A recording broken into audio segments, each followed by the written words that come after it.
messieurs de la presse, bonsoir. En cette avant-dernière soirée de l'année 2025, nous voulons donc commencer par vous présenter nos vœux les meilleurs dans vos rédactions et dans vos familles respectives et vous remercier pour la disponibilité dont vous avez fait montre durant l'année qui s'est achevée dans l'accompagnement de l'action du gouvernement spécifiquement pour ce qui concerne la redevabilité. Et ce soir, dans la droite ligne de rendez-vous que nous avons régulièrement pris, nous revenons au-devant de vous pour cette fois-ci, dans la suite évidemment des exercices que nous avons commencés à Washington. D'abord pour vous présenter ces documents, j'espère que vous l'avez déjà, tout savoir sur les accords de Washington, c'est une compilation de 3 textes. Il vous souviendra que le 27 juin 2025, la ministre d'État, ministre des Affaires étrangères, avait signé avec ses homologues rwandais et américains l'accord de paix avec le Rwanda. Dans la suite, il y a l'accord qui crée, ou le texte qui crée le cadre d'intégration économique régionale. C'est ce cadre qui va être créé lorsqu'on aura exécuté de manière satisfaisante le CONOP, ça veut dire lorsque les troupes rwandaises auront quitté le territoire national. Mais à Washington, lorsque nous y étions le 4 décembre dernier avec le président de la République, il ne s'agissait pas que de la dimension, j'allais dire, bilatérale ou trilatérale entre la RDC, le Rwanda et les États-Unis, mais il y avait aussi une dimension, et non de moindre, la dimension bilatérale. Et ce soir, Monsieur le Vice-Premier ministre, je vous remercie. Nous allons revenir spécifiquement sur ce qui a été fait au plan bilatéral parce que vous étiez au cœur des discussions de l'accord de partenariat stratégique entre la RDC et les États-Unis. C'est que certains avaient appelé deal, mais les termes consacrés, c'est celui-là. Et j'espère que vous tous, parce que les textes sont publics, depuis le soir de leur signature, je présume que vous ne donnez pas raison à ceux qui pensent que s'il faut cacher des choses aux Noirs ou aux Africains, entre guillemets, il faut le mettre dans un livre. L'exhortation que nous vous avons donnée depuis les débuts de cet exercice, c'est de vous dire qu'il faut lire l'accord pour que vous puissiez bien comprendre avec vos propres yeux, vos propres mots, ce qui est écrit. Et donc ce soir, nous avons le privilège de recevoir le vice-premier ministre, ministre Daniel Mukoko Samba de l'économie. Vous avez été dans les discussions qui ont permis justement qu'on arrive à cet accord de partenariat stratégique avec les États-Unis. Je rappelle que cet accord a été assorti d'un mémorandum sur la sécurité et que nous sommes parmi les principaux ou parmi les 5 pays africains qui ont une relation privilégiée ou partenaire stratégique avec le gouvernement américain. Et ce soir, nous voulons, et comme vous êtes professeur d'université, dans un exercice de pédagogie, que vous puissiez nous présenter spécifiquement cet accord de partenariat stratégique, ces grandes lignes, et pourquoi on a commencé, depuis la signature de cet accord, une nouvelle histoire économique entre la République démocratique du Congo et les États-Unis d'Amérique. Monsieur le vice-premier ministre. Merci beaucoup. Merci, monsieur le ministre, de me donner cette occasion. Je pense que cet exercice que nous avons commencé à Washington, le soir même de la signature de cet accord, les USA et la RDC. Le premier, c'est l'accord de partenariat stratégique signé du côté américain par le secrétaire d'État Rubio et du côté congolais par moi-même. Et puis un deuxième document, un mémorandum d'entente sur des questions de sécurité qui a également été signé du côté américain par le secrétaire d'État Rubio et du côté congolais par Madame la ministre d'État, ministre des Affaires étrangères, Thérèse Kaikwamba.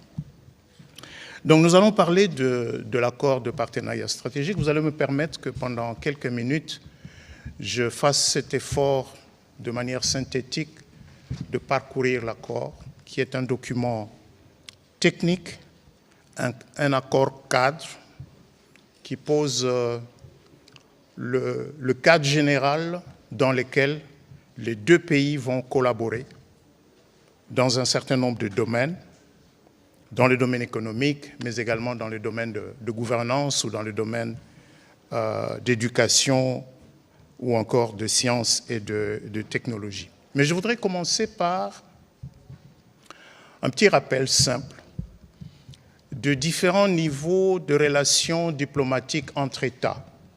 Je ne suis pas un spécialiste des relations internationales, je ne suis pas un politologue, mais nous savons tous qu'entre États, on peut avoir des relations diplomatiques formelles, deux États qui se reconnaissent l'un l'autre, échangent d'ambassadeurs, mais ils peuvent passer à un autre niveau avec une coopération bilatérale, avec des accords sectoriels dans différents domaines. On peut aussi avoir entre États des relations de coopération privilégiées. Et après ce niveau-là vient le niveau de partenariat stratégique. Le partenariat stratégique, ça signifie deux États qui partagent une vision commune de moyen et long terme. Deux États qui estiment que leurs intérêts de long terme sont tellement liés qu'ils ont intérêt à cheminer ensemble. Évidemment, on met en place à ce moment-là des mécanismes institutionnels de suivi. Entre la République démocratique du Congo et les États-Unis d'Amérique, nous avons des relations diplomatiques anciennes. Nous avions un texte qui date de août 1984. Et c'est un texte qui définissait le cadre d'encouragement et de protection des investissements entre les deux pays.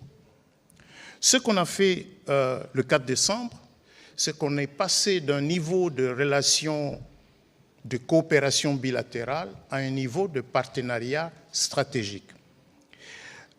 J'aimerais vous lire le premier alinéa de l'article 3 de ce document.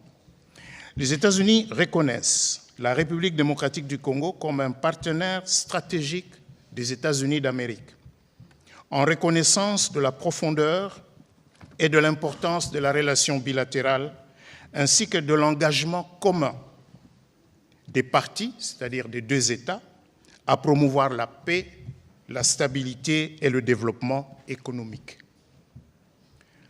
Notre pays, la République démocratique du Congo, a donc rejoint le club très restreint des pays africains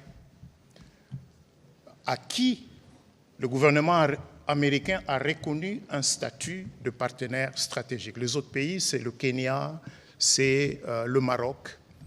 On peut aussi citer l'Égypte, même si dans le cas de l'Égypte, il n'existe pas un document signé entre les deux États.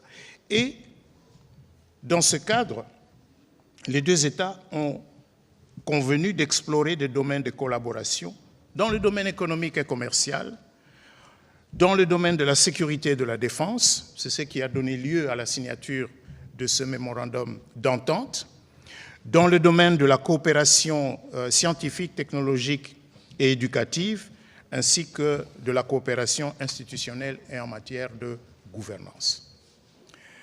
Alors, le texte qui a été signé n'est pas un deal, ce n'est pas un contrat. Ce n'est pas un document qui dit A va céder à B ceci contre non. C'est un texte qui pose le cadre de cette coopération renforcée dans le domaine économique, dans le domaine commercial, dans le domaine de la gouvernance et dans bien d'autres domaines. 18 articles, très techniques, 18 articles, 2 annexes. Il n'y a pas d'autres annexes que ces deux-là. Et les 2 annexes, d'ailleurs, sont des annexes très techniques. Il y a une annexe qui définit les termes et un autre document annexe qui définit les critères d'éligibilité d'une certaine catégorie de projets. Alors, qu'est-ce qu'il y a dans ce document? Puisqu'il s'agit d'un partenariat stratégique, puisqu'on s'est mis d'accord sur les domaines dans lesquels nous allons collaborer, Et vous allez vous dire, mais pourquoi les États-Unis ont choisi la RDC pour en faire un partenaire stratégique? On sait tous qu'il y a des aspects géopolitiques. Notre pays regorge bien sûr de ressources naturelles, notamment des métaux critiques dont les pays développés ont besoin pour maintenir leur niveau de développement économique, leur niveau de développement industriel, mais également pour maintenir leur technologie militaire à la pointe dans un contexte de rivalité entre superpuissances comme on le sait bien. Ça, c'est le besoin sécuritaire du côté américain, un accès aux métaux critiques. La RDC a également des besoins sécuritaires. Nous avons cette partie de notre pays qui, depuis un peu plus de 30 ans, se retrouve dans une situation d'instabilité récurrente et de fragilité qui gêne le développement de la RDC, mais également gêne la paix dans la région. Et donc nous avons également des intérêts à avoir un partenaire qui peut renforcer la sécurité, la paix de la RDC et de la région. Quand je dis de la région, je parle en général donc de la région des Grands Lacs, pour se concentrer sur le développement. Le document, est-ce que c'est un contrat avec une durée? Non. C'est un cadre à long terme il est prévu qu'il doit être revu tous les 3 ans. Laissez-moi insister brièvement sur les mécanismes qui ont été prévus pour la gestion et le suivi de cet accord. Il y a d'abord un comité conjoint de pilotage composé de 5 représentants du côté américain, 5 représentants du côté congolais. C'est ce comité de pilotage qui est le cœur du dispositif de gestion et de suivi de l'accord. Ce comité, évidemment, les représentants de chaque parti prendront les directives de leur gouvernement. Du côté américain, vous avez le département d'État, le département du Trésor, le département du Commerce et 2 autres agences fédérales américaines. Et les États-Unis nous ont déjà transmis les noms des 5 personnes qui vont représenter les États-Unis dans ce comité conjoint de pilotage. Du côté congolais, c'est le ministère de l'économie, le ministère des Affaires étrangères, le ministère des Finances, le ministère des Mines et la présidence de la République. Le 22 décembre dernier, la RDC a aussi communiqué les noms des 5 personnes qui vont représenter la RDC au sein de ce comité de pilotage. Ces 5 personnes, c'est le ministre des Finances, Madame la ministre d'État, ministre des Affaires étrangères, Monsieur le ministre des Mines, un représentant de la présidence, il s'agit du coordonnateur de l'ARCOMS, et votre serviteur, donc moi-même, le ministre de l'économie. Et chaque parti désigne un coprésident, parce qu'il n'y a pas de président et vice-président, il y a 2 coprésidents. Du côté américain, le coprésident, c'est le représentant du département d'État, et du côté congolais, le coprésident, c'est le ministre précédent. Dans ces cas, ce sera le ministre de l'économie que je suis, qui va donc coprésider avec le représentant du département d'État américain ce comité de pilotage. Et ce comité de pilotage s'est réuni 2 fois l'an et dispose d'un cahier de charges, d'un certain nombre donc de choses qui doivent se faire au niveau de ce comité de pilotage. Ça, c'est le premier élément. Un deuxième élément, c'est un forum de coopération bilatérale qui doit être organisé tous les 2 ans pour discuter de grandes questions de coopération entre nos 2 pays, au vu du contexte bilatéral, mais également au vu du contexte régional et du contexte mondial. Et je parlais de la revue tous les 3 ans. Donc tous les 3 ans, nous allons revoir cet accord, peut-être pour en améliorer certains éléments, en amender d'autres.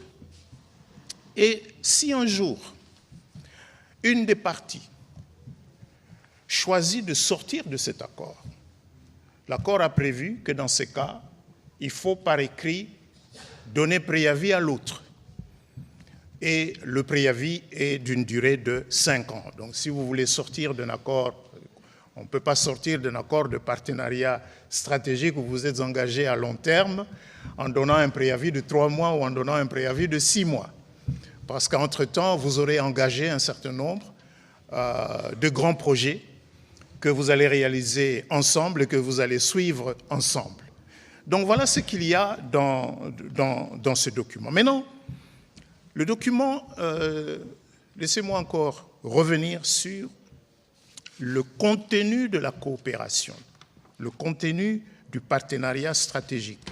Il y a 4 composantes: coopération économique et commerciale, coopération en matière de sécurité et de défense, coopération scientifique, technologique et éducative, incluant les échanges, la formation et les initiatives de renforcement des capacités, et coopération institutionnelle et en matière de gouvernance, incluant les réformes judiciaires, les mesures de lutte contre la corruption et le renforcement des capacités de l'administration publique. Voilà les 4 composantes. La deuxième composante, défense et sécurité, comme je l'indiquais tout à l'heure, est prévue dans un mémorandum d'entente distinct de ce document. Évidemment, nous souhaitons que l'on évolue d'un mémorandum d'entente vers un cadre de coopération militaire, mais cela doit obéir à un calendrier qui sera défini au fil du temps. Dans le document dont il est question ici, l'accent est mis sur la coopération économique et commerciale et sur la coopération institutionnelle et en matière de gouvernance. Et en clair,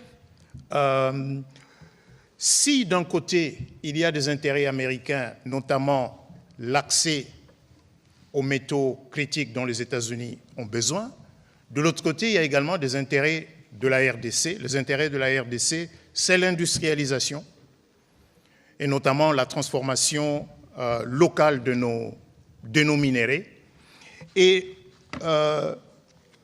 le tout dans le strict respect des lois de notre pays. Le document n'est pas uniquement centré sur les ressources minières. Au contraire, la lecture est plus large parce qu'on parle d'industrialisation, mais pour industrialiser la RDC, il faut un peu plus d'électricité. Pour faciliter l'industrialisation de la RDC, en plus de l'énergie, il faut des plateformes logistiques, il faut des ports, il faut des routes. C'est la raison pour laquelle, dans ce document, on trouve 3 types de projets. Il n'y a pas une liste de projets dans le document tel quel, mais il y a 3 catégories de projets. Je vais commencer par la catégorie de projets qui nous concerne au plus haut point, nous, Congolais. C'est l'article 6. J'espère que je ne me trompe pas.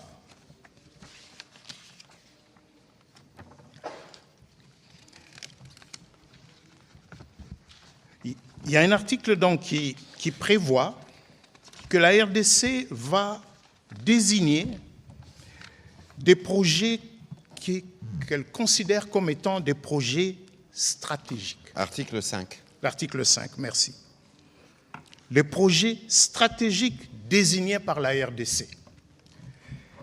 Qu'est-ce qu'on entend par projet stratégique? Il s'agit des projets qui vont transformer la RDC conformément à sa vision de développement à long terme. Et ce document a même identifié les critères. Qu'est-ce que nous appelons projets stratégiques? Ce sont des projets qui vont notamment contribuer à la transformation industrielle de la République démocratique du Congo, notamment par la création de valeur ajoutée, la création d'emplois et le renforcement des capacités. Ça, c'est le premier critère. Le deuxième critère, c'est des projets qui vont renforcer les infrastructures, les systèmes énergétiques et technologiques qui sont indispensables pour diversifier l'économie congolaise et l'intégrer dans les chaînes de valeur régionales et mondiales. Troisième critère, des projets qui vont soutenir la paix, la stabilité et l'autorité de l'État. Et quatrième critère, des projets qui vont promouvoir un développement inclusif et une amélioration des moyens de subsistance de la population congolaise. Il nous revient à nous, gouvernement de la République démocratique du Congo, de fournir cette liste. Et cette liste que nous devons fournir dans les 30 jours après l'entrée en vigueur de cet accord. Et l'accord est entré en vigueur, au terme de l'accord, le jour de sa signature, le 4 décembre. Donc dans les 30 jours, nous devons fournir, les gens vont dire, mais pourquoi nous devons fournir aux États-Unis d'Amérique la liste de nos projets stratégiques? Non, la liste est transmise au comité de pilotage conjoint. C'est ce qu'on appelle dans l'accord comité directeur conjoint. Voilà, le comité directeur conjoint. Donc, c'est la première catégorie là-dedans. Ce sera à nous d'y mettre INGA 3, ce sera à nous d'y mettre, je ne sais pas, RN7. La RN4, la RN5, ou une autoroute Banana-Kinshasa, ou la construction de data centers. Ça, c'est la première catégorie des projets. Et pourquoi c'est important? Parce que l'accord dit les parties, donc les deux États, vont coopérer afin de mobiliser les financements appropriés pour que ce projet soit réalisé. Et d'ailleurs, l'accord a mis en exergue deux de ces projets stratégiques. C'est INGA et le corridor de Lobito, qui apparaissent spécifiquement dans l'accord sous deux articles séparés. La deuxième catégorie de projets, c'est des projets, on va dire des projets miniers, qui vont être développés sur des concessions minières appartenant totalement au gouvernement et qui sont aujourd'hui libres de tout engagement. C'est donc à nous, RDC, de dire, nous avons des concessions qui sont libres et sur ces concessions, ensemble, nous allons désigner, nous allons choisir des entreprises qui aimeraient bien développer ces projets dans le strict respect du code minier congolais. C'est dit à plusieurs niveaux dans cet accord, dans le strict respect du code minier congolais et des autres lois de la République démocratique du Congo, et en tenant également compte des objectifs mutuels. Pour nous, la transformation locale de nos minéraux est un objectif central, et pour les États-Unis, l'accès aux minéraux critiques, bien sûr, est un objectif central, et ces deux objectifs sont convergents. Ça, c'est la deuxième catégorie de projets. Pour le moment, il n'y a pas un seul projet encore. La liste de ces réserves d'actifs stratégiques va être communiquée dans quelques jours au comité conjoint de pilotage qui doit se réunir, qui doit tenir sa première réunion dans les 90 jours à partir de l'entrée en vigueur de l'accord. Donc nous pensons que ce sera au plus tard à la mi-mars que cette première réunion aura lieu. Et d'ailleurs, les réunions du comité de pilotage, elles peuvent être en visuel ou en présentiel. Et quand elles sont organisées en présentiel, on va alterner. Elles peuvent se tenir de manière alternative aux États-Unis d'Amérique et en République démocratique du Congo. Il y a une troisième catégorie de projets. Ce sont des projets qui sont appelés ici des projets, les projets stratégiques qualifiés.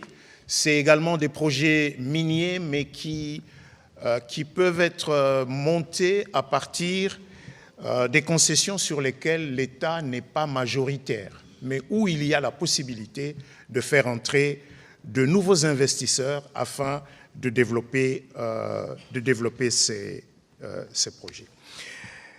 Maintenant, il y a dans ce document, ayant posé ces trois catégories de projets, il y a dans ce document un effort qui est fait pour que la RDC offre aux investisseurs, ici, dans le cadre précis de cet accord, il s'agit essentiellement des investisseurs américains et ou de leurs alliés, on va dire ça comme ça, donc de leur offrir un climat d'affaires qui soit prévisible, moins tracassier, et nous parlons là d'expérience. Nous parlons de notre propre expérience, nous Congolais. Le président de la République lui-même a créé au sein de son cabinet une cellule de climat des affaires, CCA, qui tient le président de la République informé de manière régulière des efforts qui sont fournis dans le cadre de l'amélioration du climat des affaires. Nos partenaires, rencontrer n'importe quel diplomate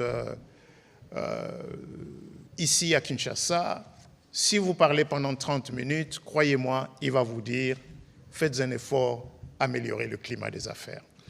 Donc il y a cet effort qui est fait ici, et c'est la raison pour laquelle nous avons tenu à ce que cet accord ne contienne pas de traitement particulier, d'incitation fiscale ou quoi que ce soit qui soit accordé par l'accord. Ce traitement ne peut être accordé que par les lois.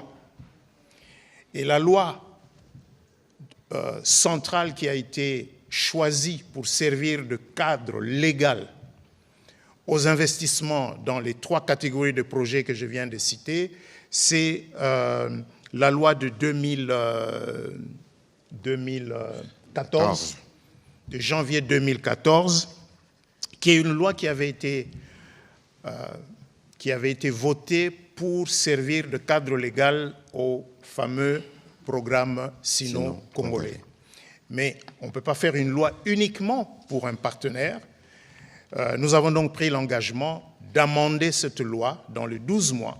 Nous allons amender cette loi pour que cette loi serve de cadre unique,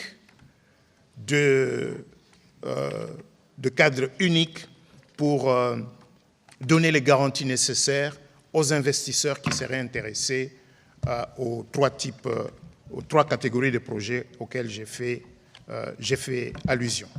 Donc voilà, dans l'ensemble, peut-être deux autres aspects qui sont quand même importants, c'est ces aspects de gouvernance, parce que l'accord prévoit également une assistance technique et un appui à la gouvernance dans le cadre de la lutte contre la corruption, du renforcement des capacités de l'administration publique, de la même manière que l'accord prévoit tout un article pour régler la question épineuse de l'exploitation minière artisanale et à petite échelle. Vous avez suivi il y a quelques jours, le ministre de Mines a pris un arrêté interdisant en fait les unités de traitement qui encouragent certaines pratiques dont souffrent les exploitants miniers formels. Il y a énormément d'efforts à faire pour que la mine artisanale, l'exploitation minière artisanale ne soit pas un foyer d'insécurité pour les investisseurs formels, ne soit pas non plus un foyer de prolifération des groupes armés et de financement de certaines activités, on peut dire, terroristes. Donc voilà ce qu'il y a dans l'accord. Et puis, l'interprétation, les dispositions techniques, comme je vous l'ai dit, c'est un cadre général qui peut être modifié sur la base du travail que fera le comité conjoint le comité directeur conjoint. Le comité conjoint, ainsi que le mécanisme donc de suivi. Voilà ce qu'il y a dans l'accord. Il n'y a pas une liste de mines qui aurait été cédée. Il n'y a pas un contrat qui aurait été signé avec tel ou tel investisseur. Les investisseurs viendront lorsque le comité va commencer son travail et que des projets auront été identifiés et qu'ensemble, Américains et Congolais, nous irons à la recherche de bons investisseurs. Peut-être un mot alors, Monsieur le Vice-Premier ministre, sur le cadre fiscal, parce que là aussi, c'est un des points sur lequel vous avez discuté avec la partie américaine. Justement, sur le cadre fiscal... à l'article 12. L'article 12, voilà, c'est justement l'article 12. Vous savez, dans les négociations, bon, on peut en parler aujourd'hui, initialement, cet article 12 était plus long. Et il contenait un ensemble de facilités douanières, fiscales et réglementaires que la partie américaine demandait. Et il y avait même une annexe avec une longue liste d'éléments. Cette annexe a été supprimée.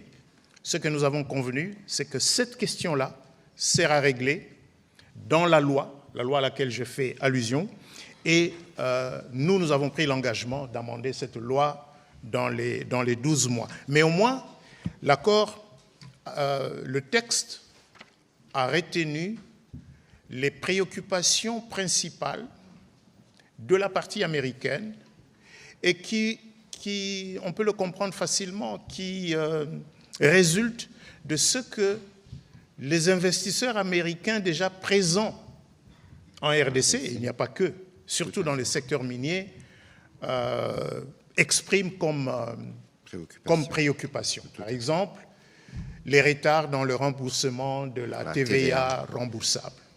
La loi dit qu'il faut la rembourser dans les 30 jours. Aujourd'hui, on est à quelques milliards de dollars qui ne sont pas remboursés de manière régulière. Donc, ils ont indiqué des éléments sur lesquels ils aimeraient voir du progrès.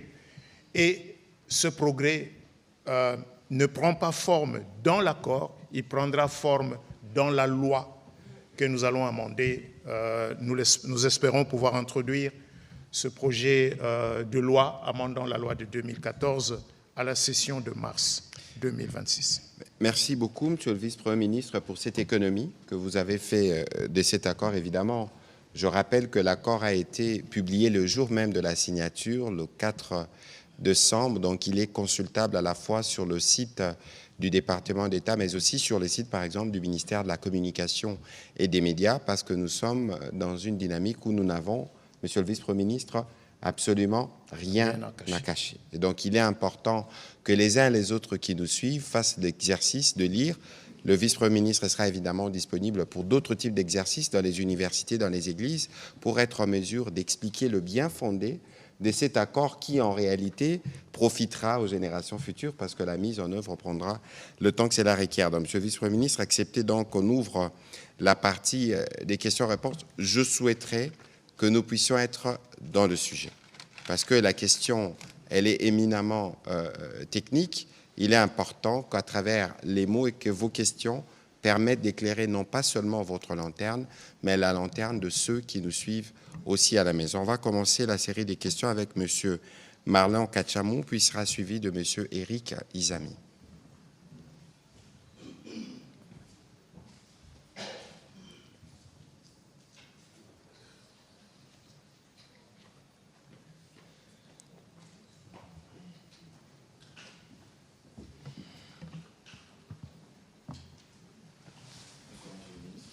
Bonsoir.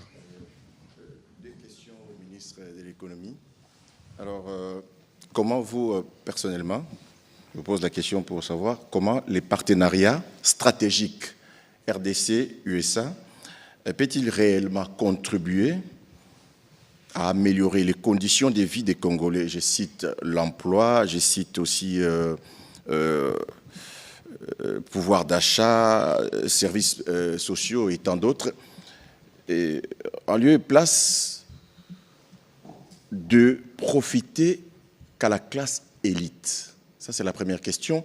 Et la deuxième question, quelle garantie existe pour que les ressources naturelles congolaises, je cite les minerais stratégiques, entre autres forêts, eau et tant d'autres, ne soient pas bradées, le terme bradé, dans les cadres de ces partenariats, mais utilisés pour le développement durable de la République démocratique du Congo? Ça, c'est deux questions qui vous sont adressées. Et la troisième question, c'est au ministre de la Communication et Médias. Pourquoi avoir attendu aujourd'hui pour procéder à la vulgarisation de cet accord ici en République démocratique du Congo? N'est-ce pas, vous avez attendu qu'il y ait des critiques pour que vous soyez aujourd'hui sur la défensive? Merci. Monsieur le vice-premier ministre, permettez que j'évacue cette question très rapidement. Le soir de la signature de l'accord, il était 1h du matin à Kinshasa. Nous étions en direct. On peut vous épargner du temps des décalages, de l'heure où nous nous sommes levés très tôt. Nous avions une journée qui était très longue, mais parce que la redevabilité est une de nos marques déposées, évidemment, vous le savez, sous la conduite du président de la République et de la première ministre. Ce soir-là, pendant presque 2 heures, le vice-premier ministre, ministre de l'économie, la Mineta, ministre des Affaires étrangères, et les gouverneurs de la Banque centrale, spécialement en sa qualité de principal négociateur, s'est levé pour que nous puissions répondre à toutes ces questions. Vous conviendrez avec moi que lorsque nous sommes rentrés à Kinshasa, nous avions évidemment le plan qui permettait que nous puissions vulgariser cet accord, mais nous avions l'impératif d'Uvira. Les événements d'Uvira ont pris les dessus parce que nous devons nous assurer que nous avons apporté l'appui nécessaire à nos populations qui en avaient besoin et nous devons nous assurer de faire le suivi dans ces cadres. De toute évidence, nous ne considérons pas qu'il y a des crises. Nous sommes cohérents dans notre stratégie. Dites-vous bien que cette compilation de plus de 100 pages n'a pas été préparée il y a 2 jours, depuis la Noël. Nous y travaillons depuis plusieurs jours et conformément à nos plans, nous allons parcourir les universités et les églises pour être sûrs que les Congolais s'approprient. Et je vais terminer en disant que nous ne pouvons pas compter sur la bonne foi des personnes de mauvaise foi. Parce que si crise il y a, crise ne vient pas de Congolais qui contestent cet accord, mais crise vient d'une certaine élite avec un agenda politique qui pense que cet accord n'arrange pas les schémas qui est les leurs. Point final. Merci. Monsieur le vice-premier ministre. Bien, le mot bradage. Mais parlons du coltan. Le monde tourne aujourd'hui dans l'année avec, on va dire quoi, 2000 tonnes de coltan pour que nos téléphones, nos gadgets, nos iPads, nos tablettes puissent fonctionner. Et près de la moitié de cette production vient de la RDC. Mais vient de quel type de mine? La mine de Rubaya. La mine de Rubaya,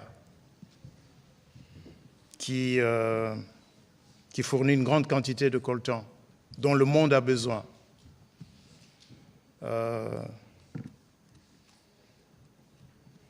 Est-ce qu'on va continuer à l'exploiter dans ces conditions?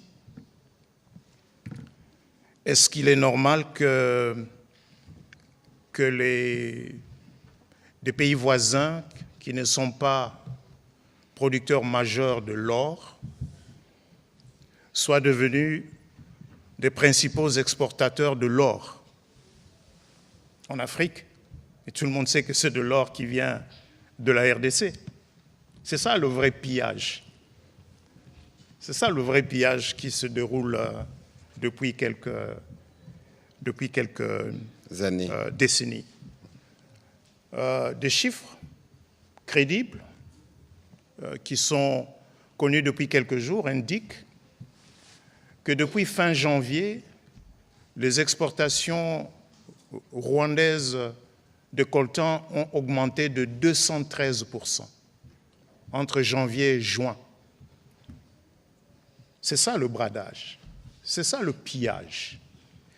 Et cet accord a justement pour objectif de mettre un terme à ce pillage en remplaçant le régime actuel de prédation auquel se livrent certains acteurs de la région par un régime où il y a des vrais investisseurs dans des mines sérieuses, dans des mines qui respectent toutes les normes.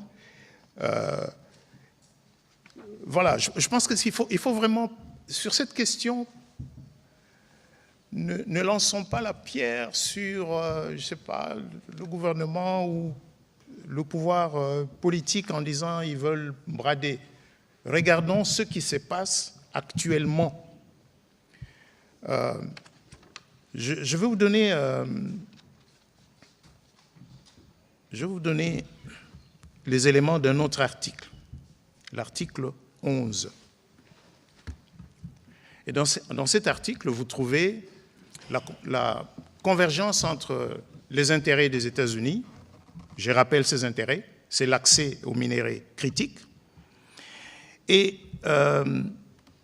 il est dit dans cet article que les parties envisageront la mise en place d'une réserve stratégique de minerais située sur le territoire de la République démocratique du Congo. Prenons le cobalt. Nous venons de démontrer... C'est l'article 11. Nous venons de démontrer que c'est bien la RDC qui fournit 70% du cobalt mondial. On l'a démontré comment? En février de cette année, on a suspendu les exportations. Les prix du cobalt qui ne cessaient pas de baisser depuis 2 ans, on avait atteint combien? 20 000 dollars la tonne. Dans la semaine qui avait suivi cette mesure, le prix s'est relevé de près de 20%. Aujourd'hui, on est à 52 000 dollars la tonne. Mais est-ce que nous, RDC, est-ce que nous avons des stocks de cobalt pour pouvoir peser? Chez nous, en RDC, non. Ces stocks sont constitués ailleurs. Ici, on prévoit notamment de mettre en place une réserve stratégique de certains minéraux, notamment le cobalt est d'ailleurs cité ici particulièrement. Qui est une ressource stratégique. Qui est une ressource stratégique pour toutes les nations industrielles et pour toutes les armées du monde. Donc, loin de faire du bradage, au contraire, cet accord vise à formaliser l'exploitation minière. Je vous ai parlé de dispositions qui sont dans l'accord pour aider à régler le problème de l'exploitation minière artisanale. Maintenant, pour répondre à votre première question, est-ce que ça, ce n'est pas seulement pour les élites? Mais de quoi on parle ici? On parle d'abord, en ce qui nous concerne, du développement économique de la République démocratique du Congo. Vous voulez offrir plus d'emplois? Vous voulez améliorer le pouvoir d'achat? Mais il faut produire plus. Bien, produire plus signifie qu'il faut investir dans les infrastructures. Produire plus signifie qu'il faut produire plus d'énergie. C'est cela que l'accord vise. Maintenant, vous allez me dire, est-ce qu'on avait besoin des Américains pour le faire? Pourquoi nous ne le faisons pas nous-mêmes? Est-ce que nous sommes le seul pays au monde qui choisit de coopérer avec un autre État sur la base du contexte actuel? Reconnaissons-le, qu'il y a un contexte de fragilité en ce qui nous concerne. Est-ce qu'il n'y a pas eu un accord de partenariat stratégique entre les États-Unis d'Amérique et le Japon au sortir de la Deuxième Guerre mondiale afin d'aider le Japon à devenir la puissance économique qu'il est devenu? Est-ce qu'il n'y a pas eu un accord de partenariat stratégique entre les États-Unis d'Amérique et la Corée du Sud pour qu'au sortir de la guerre de Corée, la Corée du Sud sorte du statut de pays à faible revenu et devienne une puissance économique? Nous ne disons pas que c'est les États-Unis d'Amérique qui vont venir développer la RDC. Ce n'est pas ça qui est dit. D'ailleurs, où est-ce que vous avez vu un État qui va développer un autre État? Ça n'existe pas. Mais un État, à un moment donné de son histoire, peut avoir besoin de tirer profit d'une relation particulière avec un autre État, plus fort, dans ce cas-ci, plus fort économiquement, plus fort militairement, mais plus fort aussi sur la sphère internationale. Et nous en avons besoin. Ce n'est pas pour les 2-3 ans à venir, non. Il s'agit ici, laissez-moi répéter ce que j'ai dit en ce qui concerne un statut de partenariat stratégique, il s'agit du moyen long terme. On ne parle pas de 2-3 ans à venir, on parle des dizaines d'années à venir. Voilà, les personnes de mauvaise foi ne voient pas le bradage en cours avec ce qui se passe à Roubaïa parce qu'ils n'ont même pas osé prononcer un petit mot à ces propos. Monsieur Eric Izabi, s'il vous plaît. Merci de la parole. Monsieur le ministre, monsieur le vice-premier ministre, ministre en charge de l'économie nationale, vous avez bien fait que de mentionner et clairement dire que les Américains d'un côté ont besoin d'accéder aux minerais stratégiques et nous, de l'autre côté, on a besoin de vivre en paix. Alors la question c'est de quelle manière cette coopération sécuritaire entre la RDC et les États-Unis d'Amérique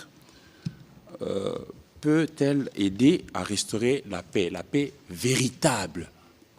Et surtout, que ça ne puisse pas aller jusqu'à porter atteinte à notre souveraineté nationale vis-à-vis des États-Unis, et ils sont déjà puissants. Nous sommes plutôt perçus comme des leaders en devenir, et nous n'aurions pas voulu vivre une sorte d'ingérence répétitive de la part de ceux qui sont déjà réputés puissants. Et le ministre Mouyaya a également bien fait que de marteler que la marque déposée de votre gouvernement, c'est de pouvoir revenir au devant de la population pour rendre compte la redevabilité. Et la question, c'est de savoir comment la transparence, la redevabilité, seront-elles assurées dans ces accords signés avec les Américains, notamment, pour que notre population sache étape après étape, comment est-ce que nous évoluons, quels sont les engagements pris et lesquels sont respectés sur le terrain. Parce qu'on sait aussi que les grandes puissances, généralement, ils ont la capacité de faire, parfois de refuser de faire, parfois de faire faire, ou parfois aussi d'empêcher de faire. Monsieur le vice-premier ministre. Bien, je pense que je comprends bien cette préoccupation en disant oui, pourquoi nous... les États-Unis sont trop puissants. Si nous concluons quelque chose avec eux, ça doit nécessairement être à leur avantage et donc à nos dépens. Laissez-moi vous rappeler, je vais revenir à l'exemple du Japon que j'ai donné tout à l'heure.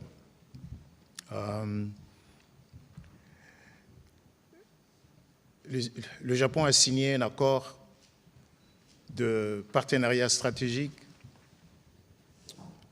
avec les États-Unis au sortir de la Deuxième Guerre mondiale. Alors même que les États-Unis avaient vaincu l'armée japonaise et qu'il y avait des troupes américaines stationnées dans le pays. Il ne faut peut-être pas rappeler que la bombe atomique, le Little Boy... Allez-y. On ne va pas le rappeler, mais ces troupes d'ailleurs sont restées jusqu'aujourd'hui. Bien sûr. Jusqu'aujourd'hui, mais dans un cadre convenu d'un accord de défense entre les deux États. Il y a des troupes américaines au Japon jusqu'aujourd'hui, comme il y a des troupes américaines en Corée du Sud jusqu'aujourd'hui, comme il y a des troupes américaines en Europe jusqu'aujourd'hui.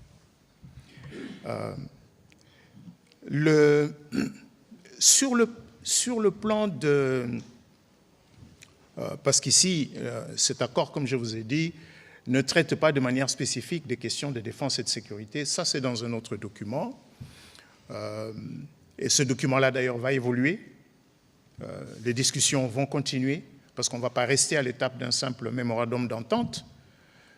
Il faudra qu'à un moment donné, on passe à un autre stade d'une vraie coopération dans le domaine militaire. Mais pour revenir ici à ce dont nous parlons, le minerai, souveraineté.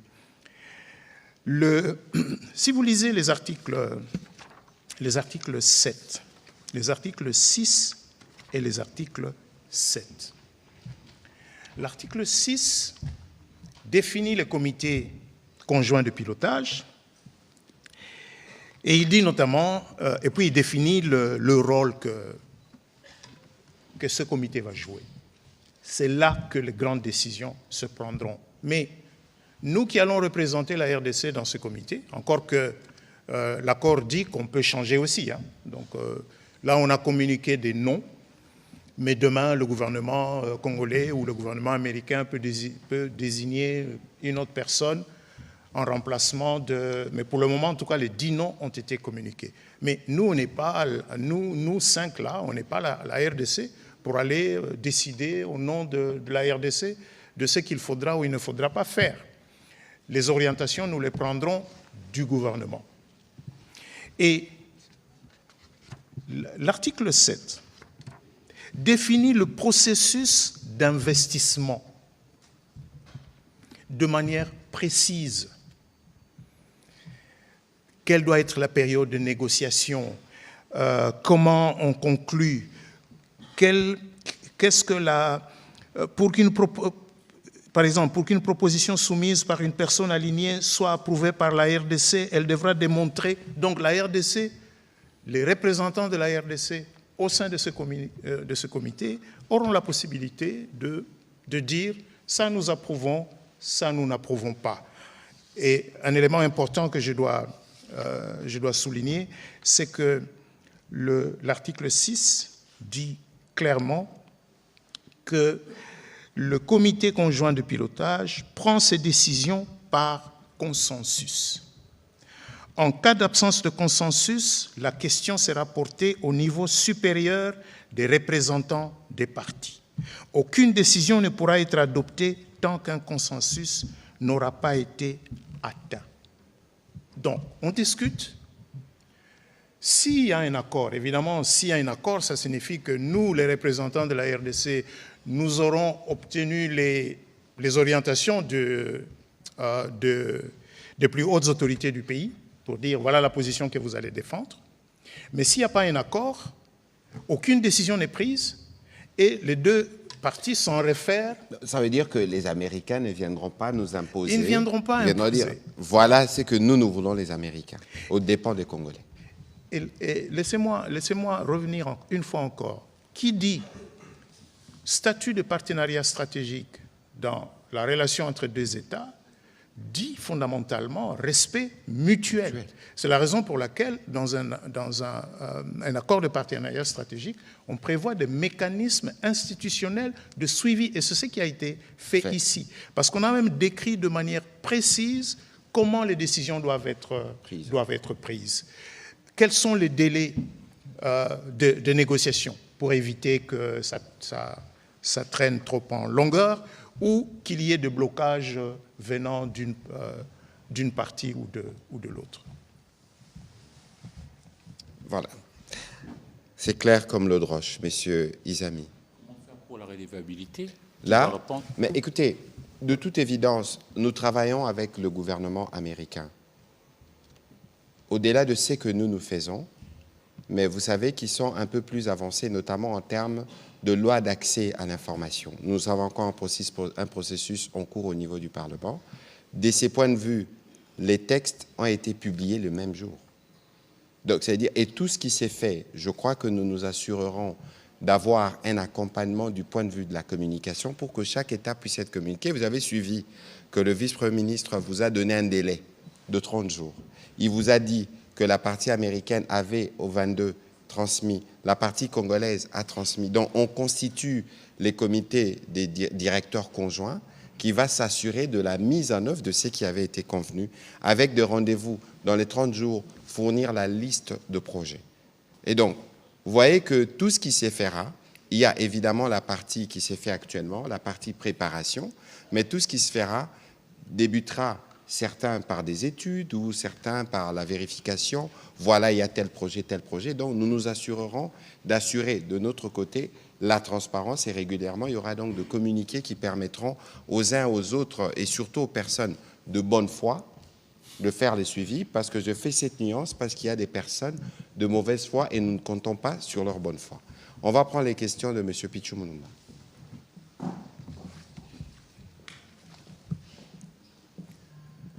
Et puis ce sera à m'aider et on va aller un peu plus rapidement. Deux questions, Monsieur le Vice-Premier ministre. Ouais. Cet accord place-t-il les Congolais au centre du dispositif? Si oui, quels sont les mécanismes prévus pour renforcer les capacités locales des entreprises, des jeunes, des chercheurs et de l'administration afin que les Congolais soient au centre de ces partenariats et non pas des simples observateurs?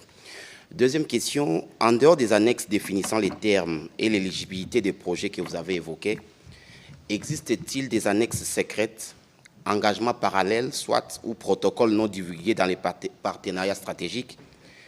Parce qu'il y a ceux, vous êtes au courant, il y a ceux qui ont évoqué 99 ans d'exploitation des ressources de la RDC. Et quels mécanismes permettent de les contrôler et de les rendre transparents? 99 ans. Je n'ai pas lu ça dans les textes. Bon, ça n'existe nulle part dans le texte. S'il y a des gens qui expriment des préoccupations de cet ordre, nous allons, nous, parce que nous sommes de bonne foi, n'est-ce pas, Monsieur le ministre? Bien sûr. Nous allons nous considérer que ces personnes expriment leur... aiment tellement le Congo qu'elles expriment leurs préoccupations par rapport à la direction que le pays prend par rapport au futur. Et nous espérons que les explications que nous donnons et que nous allons continuer à donner, et d'ailleurs nous n'avons pas attendu aujourd'hui pour les donner parce que Monsieur le ministre vous a dit tout à l'heure que ce soir-là du 4 décembre à Washington, nous sommes livrés à cet exercice.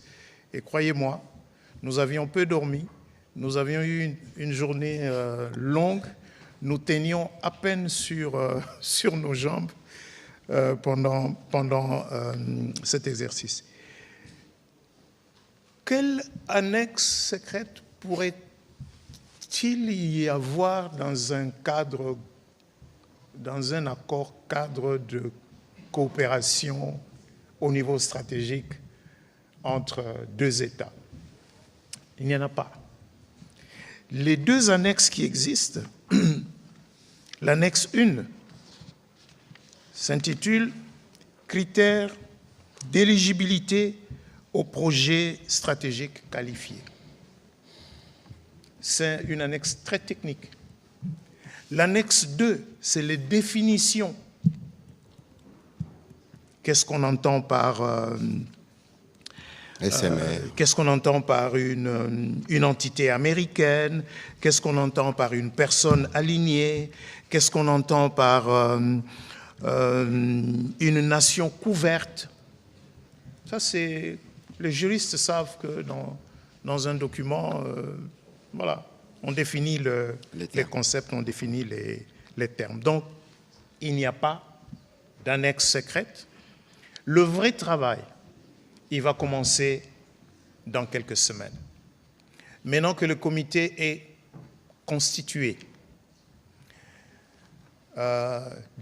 première semaine du mois de janvier, la liste des projets stratégiques désignés par la RDC et la liste des réserves d'actifs stratégiques sera communiquée par la partie congolaise au comité de pilotage, au comité conjoint, ce qui va donner lieu à la convocation de la première réunion. C'est là que nous allons nous mettre d'accord de la manière dont nous allons travailler.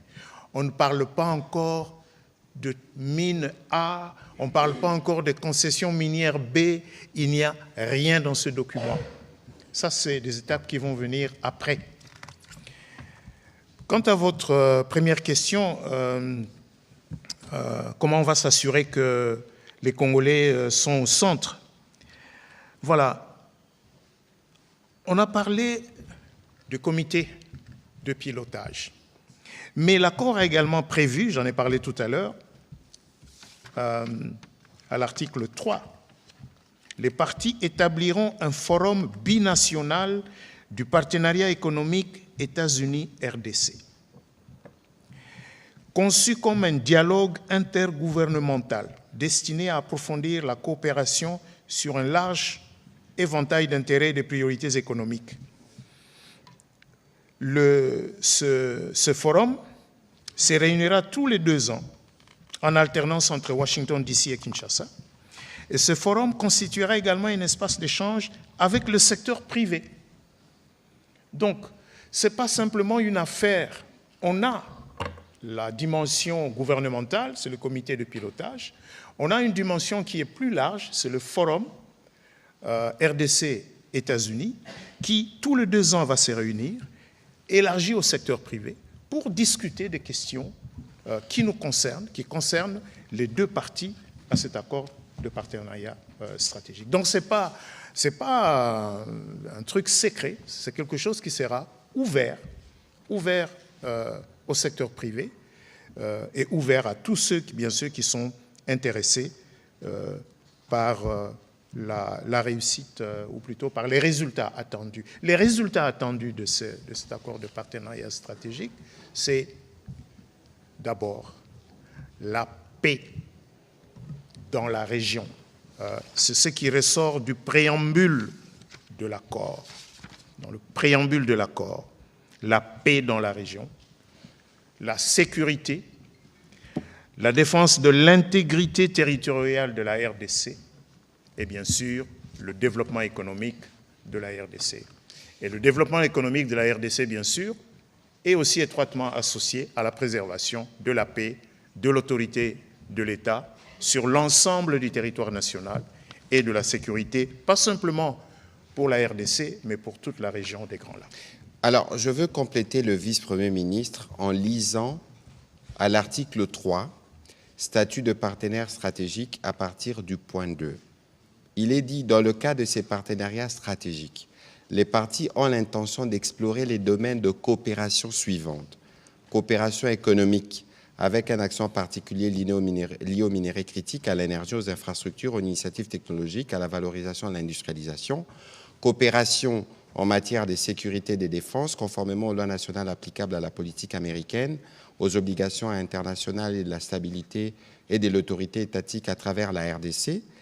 Coopération scientifique, technologique et éducative, notamment en lien avec les échanges, la formation et les initiatives de renforcement de capacités, et des coopérations institutionnelles de gouvernance, notamment en ce qui concerne les réformes judiciaires, les mesures anticorruption et les capacités de l'administration publique.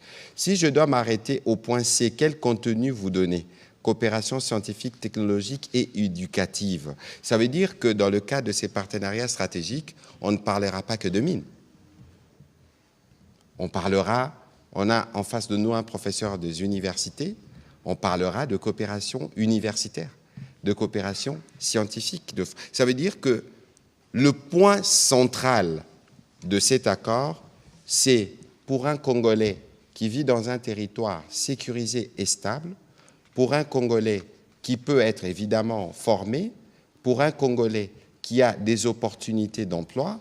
Et donc, en somme, dans cet accord avec les Américains, ils viendront, dans le cadre de la coopération que nous avons établie, nous appuyer pour restaurer la sécurité telle que nous l'avions dit, mais aussi développer.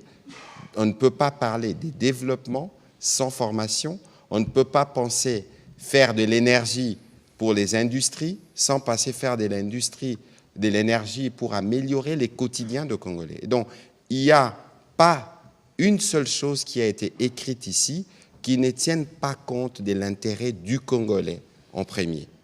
Alors, on va prendre les questions de M. Amédée Moirabou. On terminera la série en français par Gardi Diana et on prendra les questions de Jimmy Mukendi pour terminer. Allez-y, s'il vous plaît. Amédée Morao pour le compte de finances entreprises. J'ai deux questions pour le VPM à l'économie.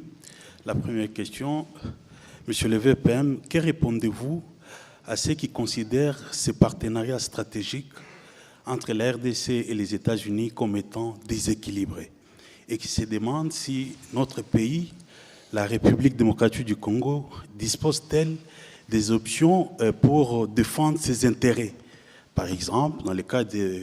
Est-ce que la RDC peut engager une renégociation de ces accords? Est-ce que la RDC dispose de sa pleine souveraineté pour diversifier ses partenaires? Voilà, ça c'est la première question.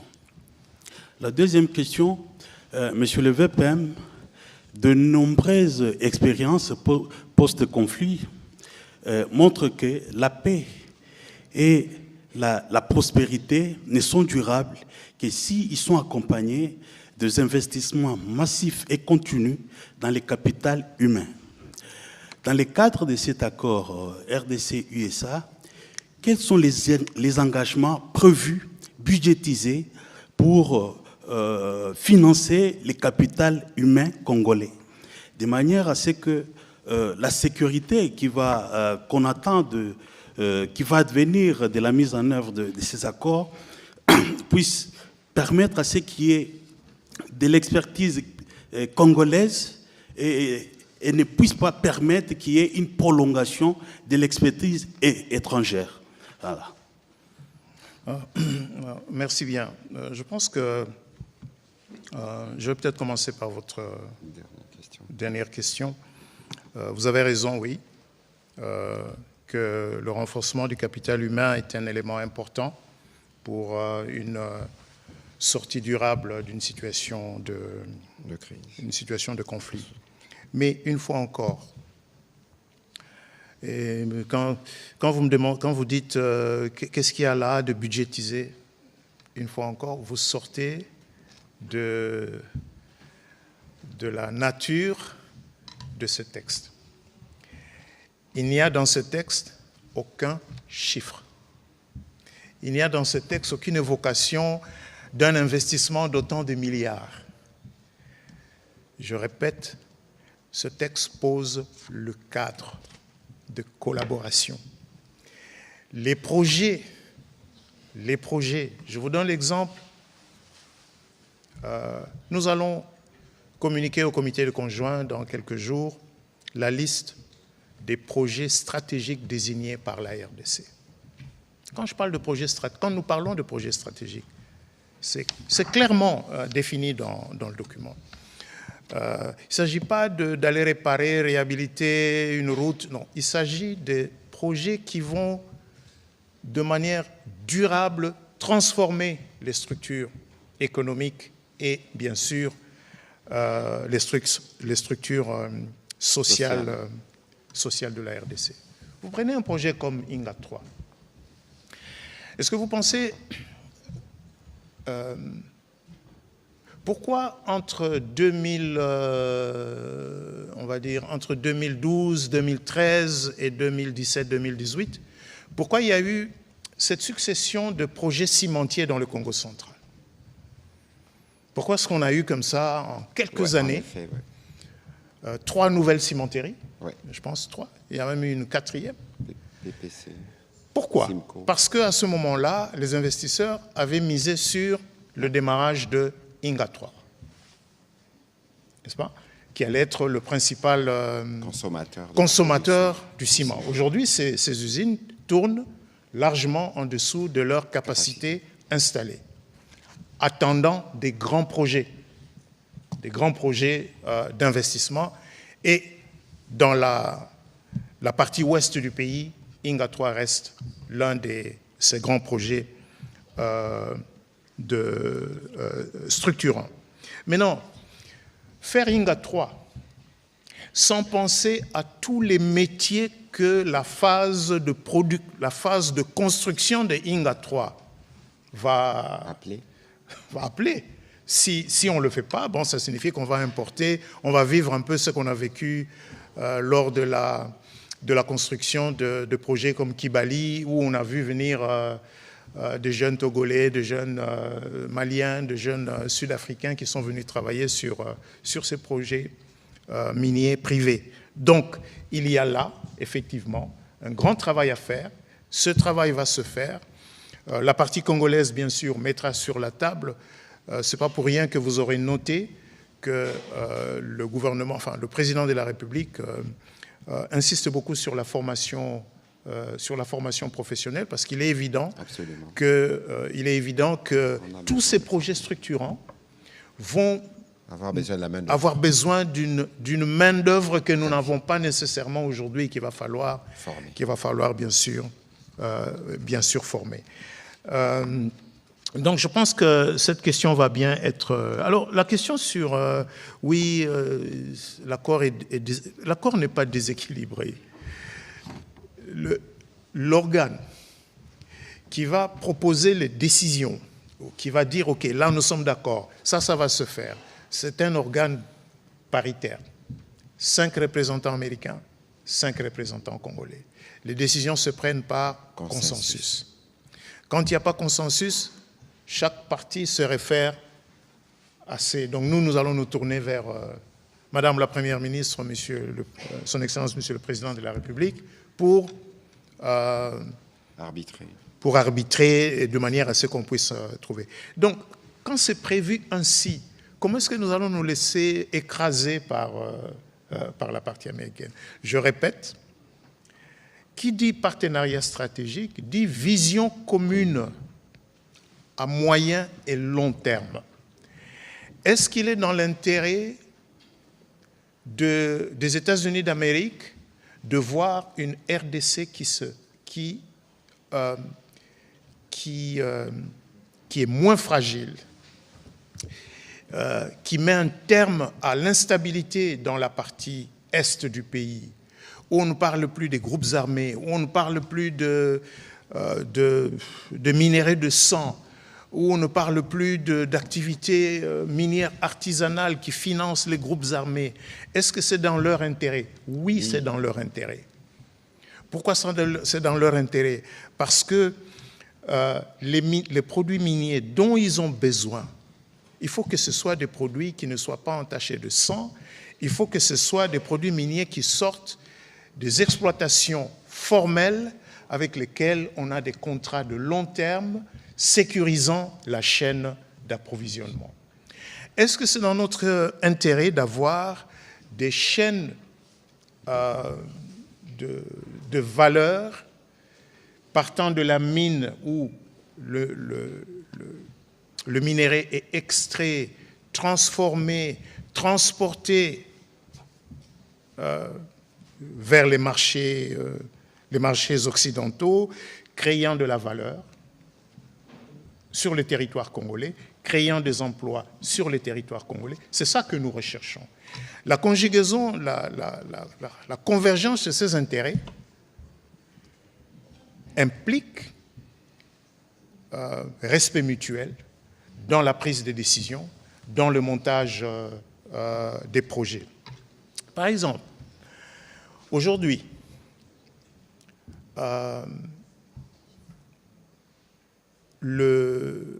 est-ce qu'il y a des investisseurs américains dans nos mines? La réponse est oui. Il y en a. Est-ce qu'ils sont majoritaires? La réponse est non. Est-ce qu'il y a des obstacles à ce que des investisseurs américains viennent un peu plus nombreux en RDC? La réponse est oui. L'un de ces obstacles, c'est par exemple quoi? C'est le fait que nous étions placés depuis quelques années dans la liste grise de Gafi. Nous ne sommes pas loin de sortir. Le fait d'être sur la liste grise de Gafi, c'est un obstacle majeur pour les investisseurs américains. Parce que quand vous êtes sur la liste grise, ça signifie que, bon, vous n'êtes pas clean du point de vue de la lutte contre le terrorisme, le blanchiment de capitaux et ainsi de suite.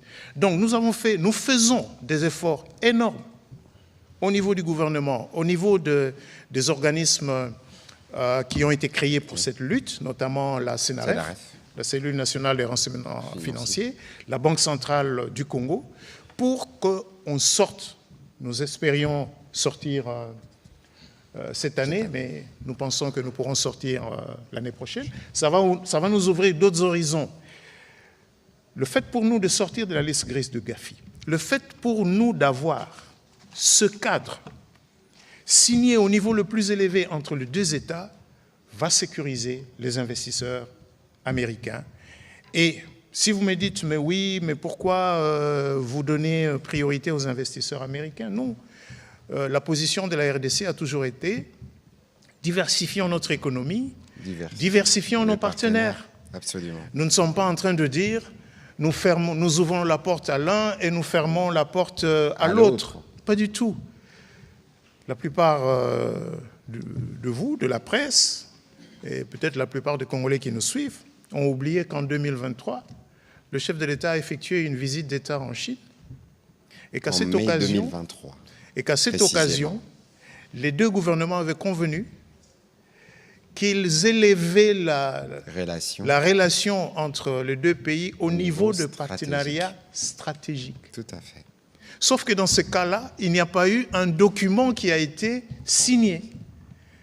Mais du point de vue des us et coutumes diplomatiques, la relation entre la RDC et la Chine, c'est une relation de partenariat stratégique.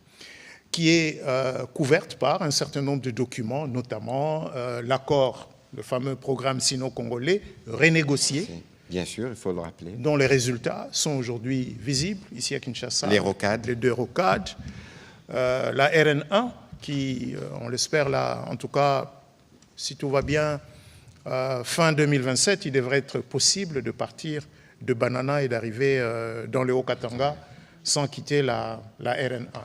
Donc, voilà, je crois que la République démocratique du Congo est sans complexe dans le choix de ses partenaires.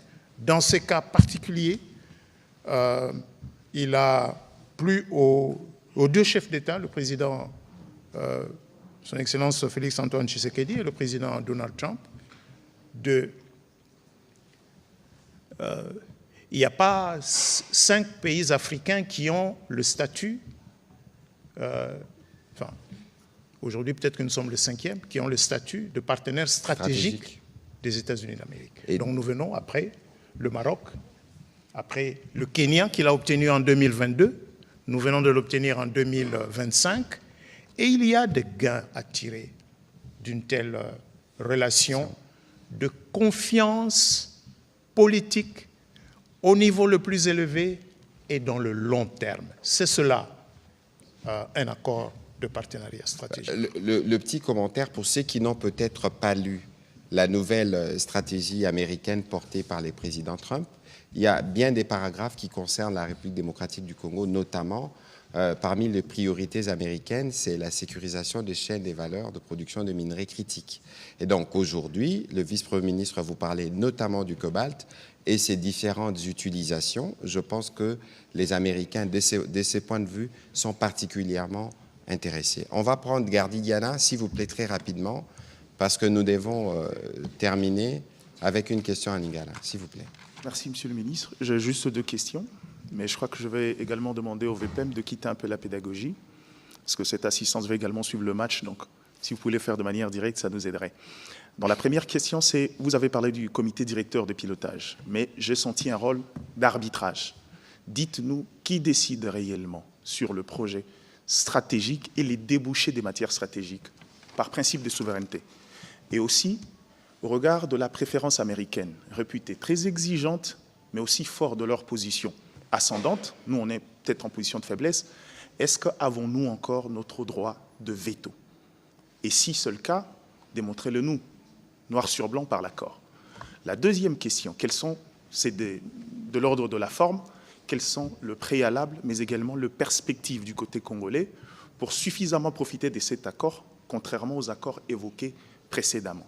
Ce qui ressort de ce document, c'est justement cette volonté fortement exprimée par la partie américaine pendant les négociations de faire en sorte que la RDC offre un cadre d'investissement qui soit plus lisible, plus transparent, plus prédictible, que lorsqu'on a signé, on sait à quoi s'attendre et on s'est développé le projet de manière... C'est la raison pour laquelle, par exemple, ici, à l'article, vous allez encore dire, j'ai fait de la pédagogie, mais je pense que ce que nous avons convenu avec le ministre de la Communication et des Médias, c'est vraiment de faire de la pédagogie pour qu'on ne fasse pas dire à cet accord ce qu'il n'a pas dit.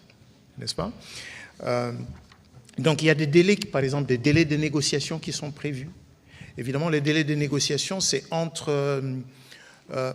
pour ce qui concerne les réserves d'actifs stratégiques. Quand on dit réserves d'actifs stratégiques, ça signifie que la concession concernée est on va dire, de plein droit dans le giron de la propriété publique.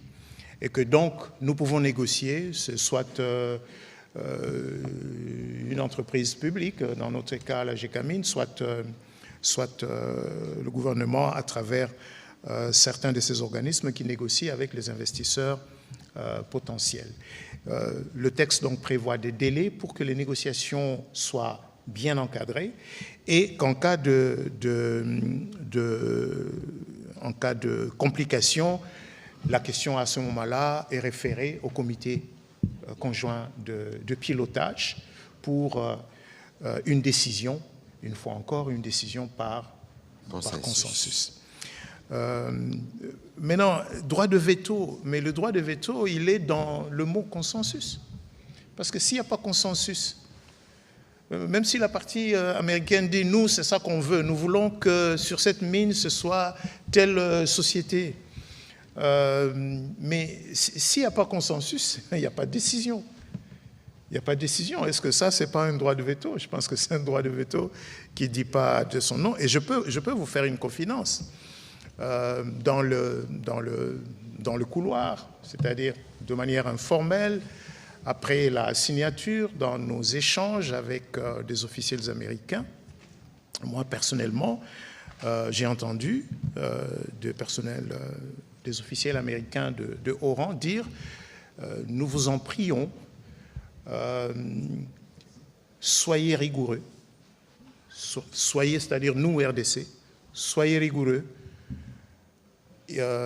vous avez intérêt à ce que ce soit des investisseurs de haute facture et pas nécessairement parce que ce seraient des entités américaines. Donc, ce n'est pas simplement le fait d'être une entité américaine qui vous donnerait droit à accéder à une concession, mais le fait de proposer un projet sérieux. Et le projet, il sera étudié non pas par le comité de pilotage, on sait ce que le code minier a prévu pour étudier des plans qui sont déposés par ceux qui sollicitent des permis d'exploration ou ceux qui, après avoir passé cette étape-là, sollicitent des permis de développement. J'espère que je vous ai... Voilà, merci beaucoup, M. VPM. Yassou Katosi Sanalinga, la Jimmy. Merci, Excellence Ponamaloba. VPM Motuna Nanga, Tomituna, Mibale Nazanango ya Liboso. Sauf erreur de ma part, mais na yokio kosa la lision na parlementé, c'est-à-dire même tant où il y a consensus topé tant ou différent kozala. Na yokio kolobate qui est recouru quelque part dans le Parlement. Est-ce que le texte, il y a partenariat stratégique entre RDC, na États-Unis et Kozala ratifié na Assemblée nationale, ton Sénat, ton Parlement congolais? Deuxième préoccupation, Isa, d'une manière succincte, na ce qui est la synthèse, nini congolais a ko comprendre, topé ko retenir sur partenariat stratégique, oyo bino bosignaki entre République démocratique du Congo na États-Unis pour na ba réseaux sociaux nyon sezali kolobama na côté à gouvernement na côté à bateau bazali contre bino. Donc ce qui te koyo ba qu'est-ce qui est signé jusque sikoyo na lingala pour français peleki Jimmy na banana no au moins il quand nani o lobby wana o ya contre bino bato baza contre biso ba contre Congo parce que biso ndete représenter Congo na moment ouais. Eza nde makambo ya Congo. Siko Congo ngo. Est-ce que koza na ba président misato? Koza na président misato te. Et ozalaka na président moko. Ezaka na parlement moko. Ezaka na gouvernement moko.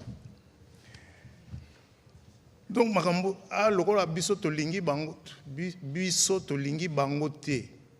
Boyo ozokabola donc ozokabola mboka ou bien po ngana lingi omoni likambo ya eloko wana yaka mingi po soto bani makambo to bando kotsa mo ya régime anga régime on a lingi yango te siko lingi régime on a te bon mboka ezaka mboka batambusa bango ndenge mboka batambusa bango président azali parlement ezali gouvernement ezali toza pe na démocratie toza pe na démocratie président azawana avanda wana pour l'éternité te ba élection yaka hein élection yé ba changer ndenge to changera ba député ndenge to changera ba sénateur soki pe ba nani parlement échanger gouvernement peut échanger to tika nanu makambo wana yako kabola wana o bato ba contribuer so oza contribuer so donc oza contre Congo tout simplement oza contre Congo. Et puisqu'on parle de ça na zongela na question na mutuna na yo ya liboso ya parlement wana soko tali ndenge eloko ndenge to signer en boye ezolakisa bien ndenge constitution et prévoir eza biloko fo ekende ezwa valeur nango penza par la ratification procédure ezali prévue na constitution. Bon, so on me minga na débat non, il faut d'abord bokende nango nanu na parlement, so ki parlement ndimi nde bokende ko signer tango to ratifiaka ba traité na banani to ça ndenge ni. Accord de dons au 100 millions banque mondiale. Non, ezali bo signer nanu, après il y a un débat. Il y a un débat projet de loi de ratification, gouvernement a déposé dans le parlement a débattre, a voté, président a ratifié. Ndenge za ka procédure ndenge zali. Na AWP to lobby bien na katia wa lobby procédure ya ko amender zali. Tous les 3 ans ba américain na biso to ko kuta na to lobby awa donc soki mukolo oyo document oyo kende na parlement pour na débat so le parlement lobby bon bo signaki mais biso to moni que place oyo na place oyo faut bo bongisa parlement o sa ba recommandation wana au moment de l'évaluation au moment de l'évaluation ba manman ko salema le texte n'est pas figé eza texte eza bibliothèque eza pe coranté. Tokomi bien que tokoki ko bongisa, tokoki ko corriger, tokoki ko amender, komami bien awa, komami benza, ndenge ka ezalaka. Donc procédure parlementaire au salema nango bobangate et au salema en temps utile. Na mois de mars. D'ailleurs ndenge zaboye biso gouvernement tozo bongisa un bon paquet législatif na mois de mars. Eza la loi rectificative des finances, eza la babiloko na makamususu na domaine ya agriculture au gouvernement zo bongisa po ekota mois de session ya mars eza penza session moko ya malam. Je pense avoir répondu hein. Oui merci mais moi résumé ezande ya mbaloyo biso RDC toyokani na États-Unis d'Amérique pour to sangisa makasi pour RDC ekende liboso na kimia na boboto pe économie ya RDC etombama bato bazwa misala po bato bazwa misala na mboko yo. On ne parle pas de 200 emplois, on ne parle pas de 1000 emplois, On parle de millions d'emplois. Tout à fait. Au moins, tout le monde a raté. Sozo bimana quartier na yo esika vanda kawana omoni ba na kandenge to yozo bimana 8h ba telemina ba coin bazo solola bazo ezande expression ya tozo luka misala tozo zela misala. Pour cela to sangisa makasi na mboka oyo ezapena besoin na biso bango bazana besoin na biso bango ba américain besoin ya nini babiloko bango bazana ngo besoin bazana ngo posa po armée na bango ezala makasi po économie na bango ezala makasi babiloko wana eza awa eza ba cobalt eza ba lithium eza ba minerai o eza awa biso pe tolobi ba minerai wana to boyi ebimaka kaka ndenge ebimaka lelo botimoli bobimisi bozoke nango na ba sac ou bien bozoke nango na ba camion ben tolobi to banda pe ko transformer yango awa pour yango nde ko créer ba misala mingi yango nde e ko créer ba entreprise mingi mais pour to sala yango pour to sala yango mbango fo électricité ezala omoni so tangi ya koro omi tuna mais pona nini ba bimisi inga ba sala yango mais parce que c'est là le grand inga yango nde projet oyo e ko changer RDC. Tout à fait. Tolobite ke toteki inga bakomi RDC na États-Unis bakosangisa makasi po baluka ba moyen ya kofinancer inga po to coordonner ba effort po une fois pour toutes enfin grand inga etongama en commençant par inga 3 omoni makambo eza na eza oyo eza awa na kati te mais auto si toyokani pe makambo etali défense makambo etali sécurité tokomi na niveau ya un traité d'alliance te nini te tokokende mais ça veut donc dire que lobby soki toyokani pe malamu na makambo etali défense na sécurité otumoli biso otumoli pe bato wana Namukuse. Voilà. Bon, nakobaki saboye. Omoni document oyo tozolimbo lango pe na lingala. Na ebinde balobaka personne de mauvaise foi na lingala te. Mais kasi omoni yo bandaki awa. Yo bandaki awa lobby bato baza contre bino. Mutu akosote ndeko Jimmy Mukendi. Boyina na bino mususu boki koyina na bino biso mais koyino boyini biso eleka bolingo na bino pona Congo te parce que Congo makambo nyonso VPM alimboleli biso awa ekosalama na mbula mibale misato te ekosalama mbula zomi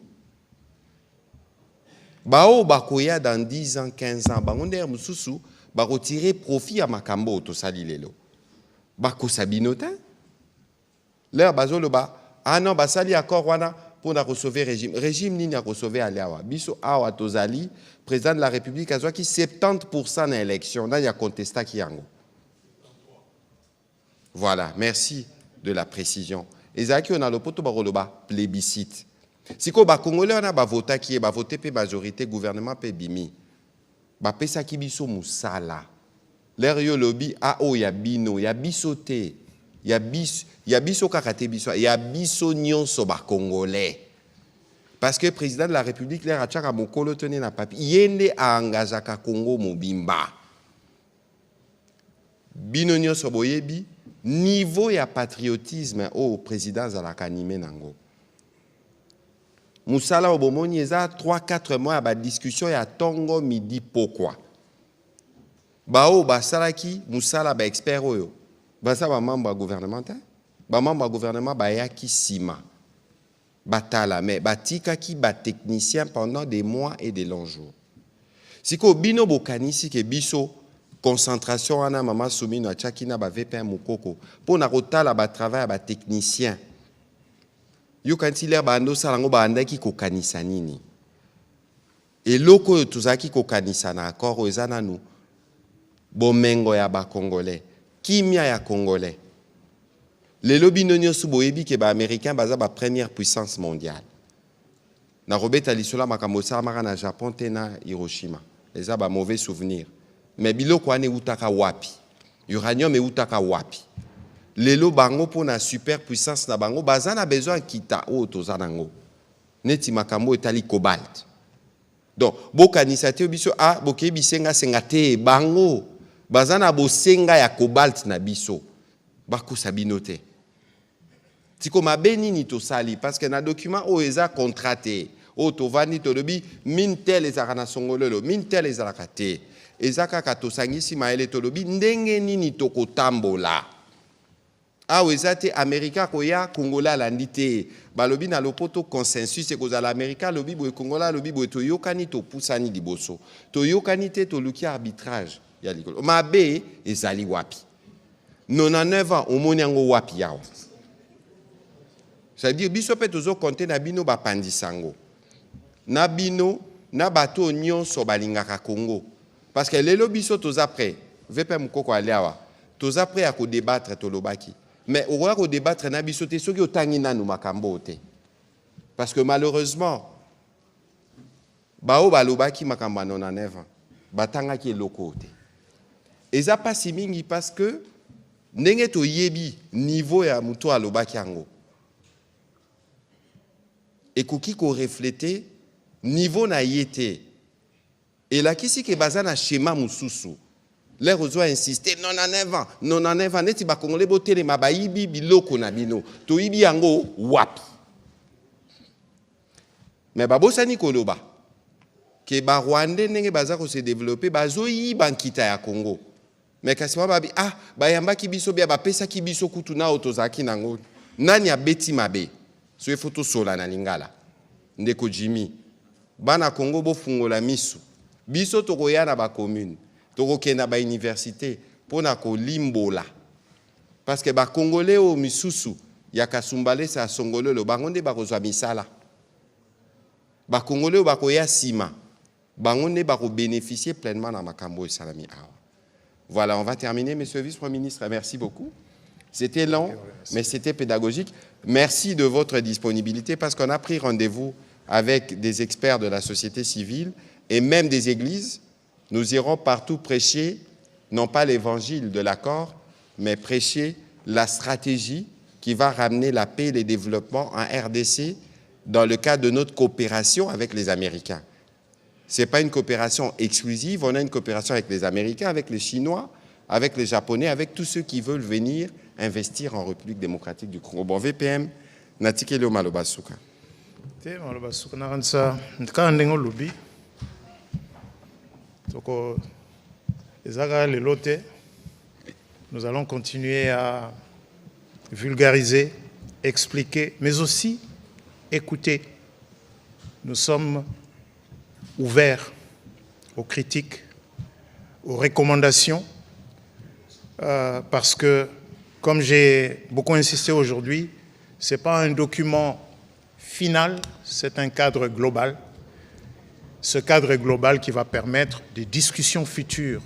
Et donc nous aurons besoin de ces recommandations venant de différents segments de la société pour nous guider pendant les négociations qui vont démarrer au premier trimestre de 2026, cette fois-ci sur des projets spécifiques visant le développement économique de la RDC, la paix, la sécurité et la protection de l'intégrité territoriale de notre pays.